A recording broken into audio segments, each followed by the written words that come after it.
अस्सलाम वालेकुम जी, मैं हूं अदील राजा। आप देख रहे हैं मेरा यूट्यूब चैनल। आज बड़ी अहम खबरों पे बात करेंगे, कुछ खबरें आपको शेयर भी करेंगे। सबसे पहले सब्सक्राइब ज़रूर कीजिए, फीडबैक ज़रूर दीजिएगा।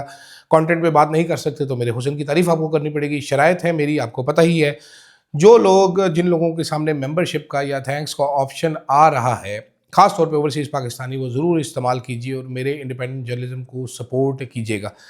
जनाब, बात करेंगे, कल से डील डील का रोला मचा हुआ था, तो वो तो इमरान खान साहब ने डील डूल वाला काम फाड़ फूड़ के रख दिया है। और जो बयान आया उनका वो आपको पढ़ के सुना देता हूँ मैं, ताकि आपको भी कोई शक और शुबह की गुंजाइश ना रहे। ये भी फेक अकाउंट से कहानी चलवाएगी, वो क्या थी। दूसरा, पता ये चला है कि जो हुकूमत का तर्जुमान इदारा होता है वजारत इत्तलात, उसने आगे से अपना भी एक तर्जुमान रखा हुआ है।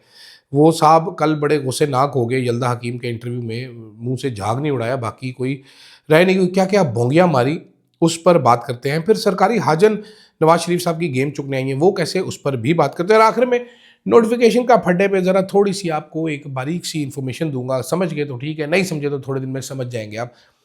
ये सब शुरू करने से पहले आज आईनी अदालत में अरशद शरीफ साहब, मेरे भाई, प्यारे भाई अरशद साहब का केस लगा हुआ था, ठीक है। और जिस दिन ये केस आईनी अदालत में लगा था, मैं उस दिन बैठ के यही सोच रहा था कि यार ये क्या तरीकाकार है, ये क्या बकवास है कि जी वो केस आईनी अदालत सुनेगी। लेकिन आज वो लगा, जो उम्मीद थी वही हुआ। बल्कि बदतमीज़ी भी की जज साहिबान ने अरशद शरीफ साहब की अहलिया के साथ, कि झिड़क रहे थे कि जी आपने मशावरत करनी होती बाद में करें, अड्डे तुसी धरती दे खुदा बने बैठे हो, कोई खुदा का खौफ कर लो, आपके ऊपर भी आएगा। एक जज का बेटा भी फंसा है ना, तो कोई नहीं, अल्लाह के यहाँ देर ज़रूर है, अंधेर है। अब बहाने क्या है हुकूमत के बहाने सुने आप ज़रा, कि जी हमने वो विज़िट करना है, हमने वो जाए हादसा विज़िट करनी है, हमें कीनिया वाले बता नहीं रहे, हमें ये नहीं कर रहे, वो नहीं कर रहे। अगर आपने करना हो तो 2 मिनट का काम है, नहीं करना तो जनाबे वाला ये मुख्तलिफ़ किस्म के फ्रॉड्स ये गवर्नमेंट करती चली जाएगी और इसमें चवले मारती चली जाएगी। इसमें मैं कुछ कर नहीं सकता, आप कुछ कर नहीं सकते। इस गवर्नमेंट में इतनी सख्त, इतना सा नहीं है कि अरशद शरीफ साहब का केस जो है उसके ऊपर कोई चीज़ कर सकें या करने की कोशिश भी करें। मेरी ये मुकम्मल इंफॉर्मेशन है, इन्होंने करना कुछ नहीं है, तो इसलिए मैं तो जाने से भी कतराता हूँ। आज भी मैं नहीं गया, खैर आज तो बिल्कुल ही नहीं गया। मैं सोचता ही रहा कि इस पे जाना चाहिए ही नहीं, लेकिन फिर क्या बात करें इस पे, कोई नहीं, अपना टाइम भी आ जाएगा। खैर आगे चलते हैं। हाँ, एक और फैसला मैंने किया है, क्योंकि आपको पता है मेरा एक एडवाइज़र है उसका नाम है अली अरशद शरीफ। वो अरशद शरीफ साहब का साहबजादे हैं छोटे, वो मेरे बहुत बड़े एडवाइज़र हैं, मेरे चैनल पे नज़र रखते हैं वो लम्हे व लम्हे की। तो उन्होंने मुझे कहा है कि जी अब आपने वीडियोस करनी है अब्बा के चैनल के ऊपर, अब्बा के बारे में बातें जो आप कहानियाँ सुनाते हैं वो ज़रा उन चैनल्स के लिए। तो मेरी कोशिश होगी इस वीकेंड पे कुछ वीडियोज़ रिकॉर्ड करूँ मैं अरशद शरीफ साहब के बारे में। तो अरशद साहब के बारे में वाक़यात छोटे छोटे, तो वो उनके चैनल पे अपडेट करूँ या अपने चैनल पे अपलोड करके उनके साथ कोलैबोरेट करूँ। कुछ करते हैं, ऐसा हो जाएगा इंशाल्लाह इस हफ़्ते, तो वो भी आप देख सकेंगे। वो मैं आपको बता दूंगा उस टाइम पे। लेट्स सी क्या उस टाइम पे बनता है, लेकिन ये मैंने कहा आपको अपडेट दूँ। खैर जनाब, इमरान खान साहब, तासुर दिया गया, डील हो गई है, ये हो गई है, वो हो गई है, लेटरम हो गया, पटरम हो गया, कहानी हो गई है, फलानी हो गई है, टमकानी हो गई है। अरशद कह रहा हूँ, इमरान खान यार, इमरान खान साहब ने जनाब जो ट्वीट किया उसने तो पामड़ ही बाल के रख दी है। उसने जो बुरा हशर कर दिया है इसका, वो मेरा ख्याल है कि कोई कम ही लोग इस तरह करते हैं। इतने दिन बाद कहते तन्हाई से निकले इमरान खान से, उन्होंने कहा जी आसिम मुनीर एक ज़हनी मरीज़ है जिसकी इखलाकी पस्ती की वजह से पाकिस्तान में आईन और कानून मुकम्मल तौर पर ख़त्म हो गया, किसी भी पाकिस्तानी के बुनियादी हकूक़ अब महफूज नहीं है। मुझे और मेरी अहलिया को आसिम मुनीर के हुक्म पर झूठे मुकदमात में जेल में रखा गया, शदीद तरीन ज़हनी टॉर्चर किया गया, मुकम्मल तौर पर एक सेल में बंद करके कैद तन्हाई में डाला हुआ। 4 हफ्ते तक मेरी किसी एक इंसान से भी मुलाकातें हुई और बैरूनी जेल से बिल्कुल बेखबर रखा गया। जेल मैनुअल के मुताबिक दी जाने वाली बुनियादी ज़रूरियात भी नहीं है। हाई कोर्ट के अहकामात के बावजूद पहले मेरी सियासी साथियों पर पाबंदी लगाई गई, फिर वकला और फैमिली पर भी पाबंदी बंद कर दी गई। ये कोई भी चार्टर उठा के देखिए, ज़हनी तशद्दुद भी टॉर्चर ही कहलाता है। मेरी हमशीरा को सड़क पर घसीटा गया, इसलिए वो मुझसे मुलाकात ये सिर्फ आसिम मुनीर जैसा शख्स ही कर सकता है। डॉक्टर यास्मीन राशिद जैसे बुजुर्ग कैंसर सर्वाइवर को सियासी इंतकाम की गर्ज से जेल में डाला हुआ है। बुशरा बीबी को इसीलिए डाला गया। तमाम स्कूलियात कैद तन्हाई काटना इंतहाई तकलीफदेह अमल है, लेकिन मैं ये सिर्फ अपनी कौम की खातिर बर्दाश्त कर रहा हूँ। जब तक कौम खुद गुलामी की जंजीरें नहीं तोड़ती, पाकिस्तान पर मुसल्लत माफियाज ऐसे ही इसका इस्तेमाल करते रहेंगे। अब माफियाज कौन से बताएं? एक्सटेंशन माफिया, लैंड माफिया, चीनी माफिया, मैंडेट चोर माफिया। हर एक इस कौम को तब तक गुलाम बनाकर रखेगा जब तक ये कौम खुद खड़ी नहीं होती। मेरा ख्याल है मेरे हिसाब से सबसे इंपॉर्टेंट पैगाम इमरान खान का यही था कि सारे माफियाज आपको, आप खुद खड़े नहीं होगे तो नहीं उठोगे। साथ साथ इमरान खान साहब ने जो किया, इमरान खान साहब ने अपनी सियासी कमेटी ख़त्म कर दी और एनडीयू जाने वालों की छितरोल कर दी। अब इस पे दो राय हो सकती है, वो गए नहीं गए, ऐसे हुआ वैसे नहीं हुआ, लेकिन कहानी क्या चल रही है इस टाइम पे तहरीक इंसाफ के अंदर? कहानी ये चल रही है, इमरान खान ने बाहर भेजा है सलमान राजा को फुल पावरफुल पैगाम देके कि भाई आपकी मर्जी, आप जैसे मर्जी चलाएंगे। So Salman Raja is the most powerful in PTI at the moment. लेकिन सलमान राजा के खिलाफ एक बहुत बड़ा महाज खुला हुआ है। वो महाज इनके चंद कुलीग वकला ने खोला हुआ है जो तहरीक इंसाफ के अंदर है, जो इनको पसंद नहीं करते। इसमें अली जफ़र साहब भी हैं, कोई ढकी छुपी बात नहीं। हामिद खान साहब से भी ज़्यादा नहीं लगती। सलमान राजा खुद भी एक ऐसे ही साहब है जिनकी किसी से भी कोई ज़्यादा नहीं लगती।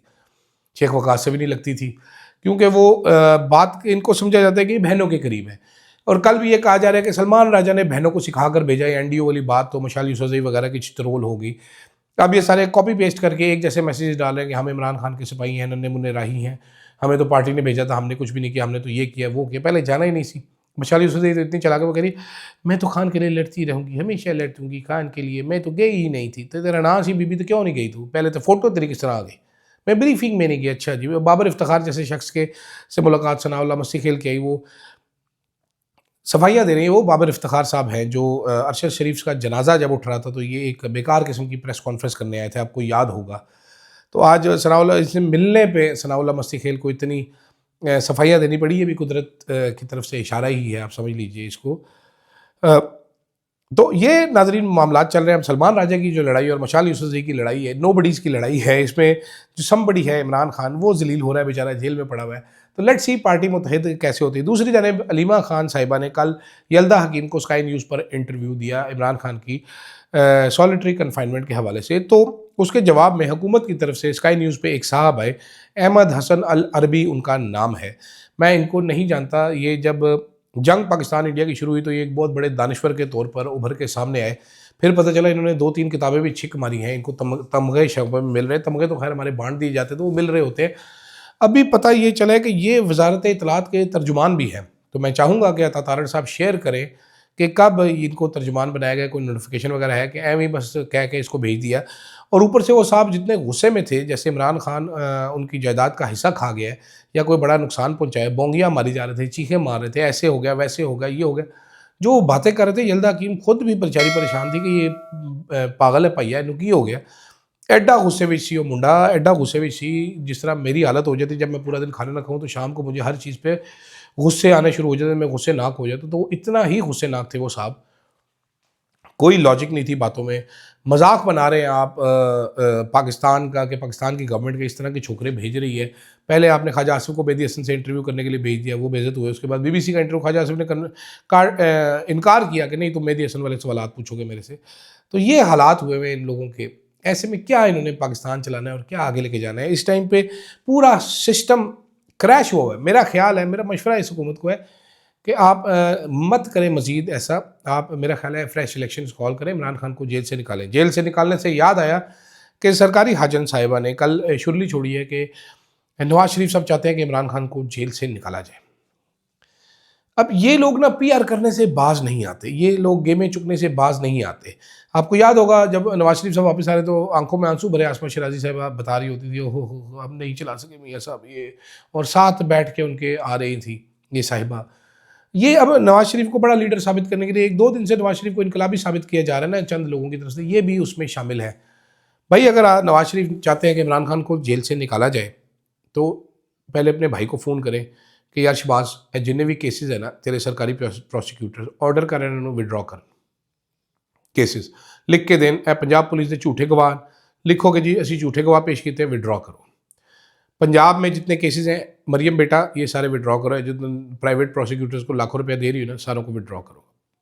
बताओ ये झूठे केसेस हैं, ठीक है? इतनी सी देर लगनी, इससे ज़्यादा देर नहीं लगनी, ठीक है? अदालत जजेस आपके काबू में है, अदालत को गए इसकी अपीलें सुने। ये निकालने का तरीका है। नवाज शरीफ साहब चाहते हैं कि इमरान खान को जेल से निकाला जाए, मैं लेकिन वो मजबूर हैं, उनकी चाहत है, इसलिए वो नाराज़ हो गया, इसलिए वो नाराज़ होकर वो नोटिफिकेशन के ऊपर बैठ गया, नोटिफिकेशन को अपने नीचे दाब दिया, इसलिए वो नोटिफिकेशन नहीं हो पा रहा। क्या फजूल किस्म की कहानी सुनाते थे। जाते जाते नोटिफिकेशन की कहानी बड़ी कॉम्प्लेक्स हो चुकी है जी मेरी इतलात के मुताबिक। अफसार आलम साहब ने आधी ही कहानी बयान की है। मेरी इतला के मुताबिक सिस्टम का कोई शख्स सिस्टम को अंदर से झंझोड़ रहा है, सिस्टम के सामने सिस्टम है, और ये इतनी आसान बात नहीं है। बहुत ही एम्बैरसिंग सिचुएशन क्रिएट कर दी है इस गवर्नमेंट ने हाफिज़ सैयद आसिम मुनीर के लिए। एक तरफ इमरान खान के अटैक है हमारे फील्ड मार्शल के ऊपर, दूसरी तरफ ये जो साइलेंट अटैक किया गया है।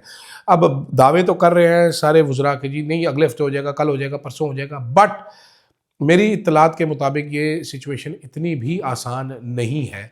ये मुश्किल मामलात हैं, और ये जो ज़ख़म दे दिया गया है वो इतनी जल्दी मंदुमल नहीं होगा। इसमें वज़ारत इत्तलात का जो गंदा किरदार है वो भी चंद दिन तक आपके सामने आ जाएगा। जितने समझदार हमारे अता तारड़ साहब हैं वो भी आपको चंद दिन में पता चल जाएगा।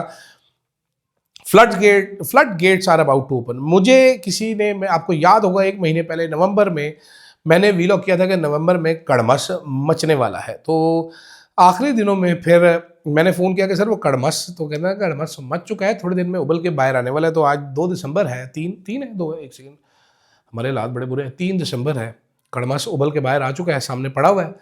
चखें सारे और मज़ा करें। मुझे दीजिएगा इजाज़त। अल्लाह।